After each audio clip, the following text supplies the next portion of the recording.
Assalamualaikum warahmatullahi wabarakatuh. Perkenalkan, nama saya Suwiyah dari mahasiswa Ikhlas B, program studi ekonomi syariah.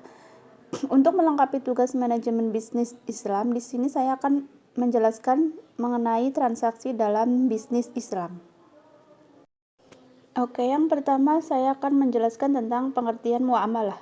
Muamalah adalah bagian dari hukum Islam yang berkaitan dengan hak dan harta yang muncul dari transaksi antara seseorang dengan badan hukum atau antara badan hukum yang satu dengan badan hukum yang lainnya. Adapun asas-asas transaksi ekonomi dalam Islam, yaitu prinsip dasar yang diterapkan syara dalam setiap transaksi, yaitu pihak-pihak yang bertransaksi harus memenuhi kewajiban yang telah disepakati dan tidak boleh saling mengkhianati. Dalam surah Al-Maidah juz 5 ayat 1 yang artinya, hai orang-orang yang beriman, penuhilah akad-akad itu, dihalalkan bagimu binatang ternak, kecuali yang akan dibacakan kepadamu yang demikian itu, dengan tidak menghalalkan berburu ketika kamu sedang mengerjakan hati. Sesungguhnya Allah menetapkan hukum-hukum menurut yang dikehendakinya. Setiap transaksi dilakukan secara sukarela tanpa ada paksaan dari pihak manapun. Surah An-Nisa juz 4 ayat 29. Yang artinya, hai orang-orang yang beriman, janganlah kamu memakan harta sesamamu dengan jalan yang batil, kecuali dengan jalan perniagaan yang berlaku dengan suka sama suka di antara kamu. Dan janganlah kamu membunuh dirimu, sesungguhnya Allah adalah Maha Penyayang kepadamu.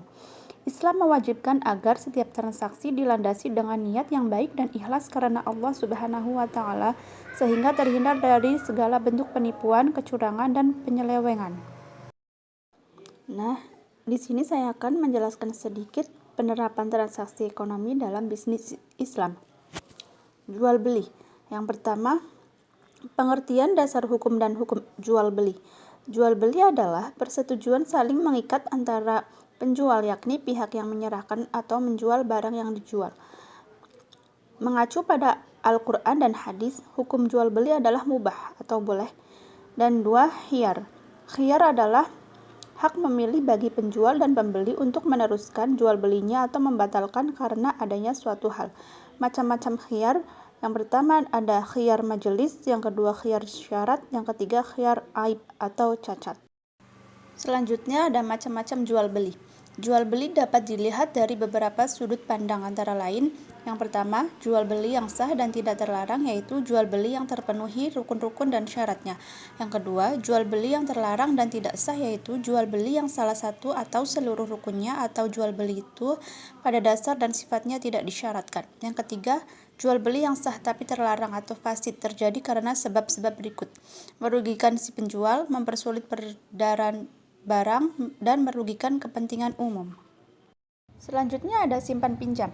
Rukun dan syarat pinjam meminjam menurut hukum Islam adalah sebagai berikut. Yang pertama, yang berpiutang dan yang berutang syaratnya sudah balik dan berakal sehat. Yang kedua, barang atau uang yang diutangkan atau dipinjamkan adalah milik sah dari yang meminjamkan. Yang terakhir ada ijarah. Definisi ijarah menurut ulama mazhab Syafi'i adalah transaksi tertentu terhadap suatu manfaat yang dituju, bersifat mubah dan bisa dimanfaatkan dengan imbalan tertentu. Adapun kerjasama ekonomi dalam Islam. Yang pertama ada syirkah.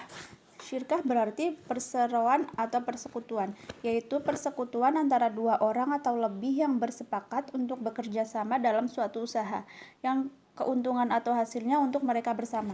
Kedua ada mudharabah. Menurut istilah, mudharabah atau qirat adalah pemberian modal dari pemilik modal kepada seseorang yang akan memperdagangkan modal dengan ketentuan bahwa untung rugi ditanggung bersama sesuai dengan perjanjian antara keduanya pada waktu akad. Selanjutnya ada muzara'ah, muhabarah, dan musaqah. Muzara'ah dan muhabarah.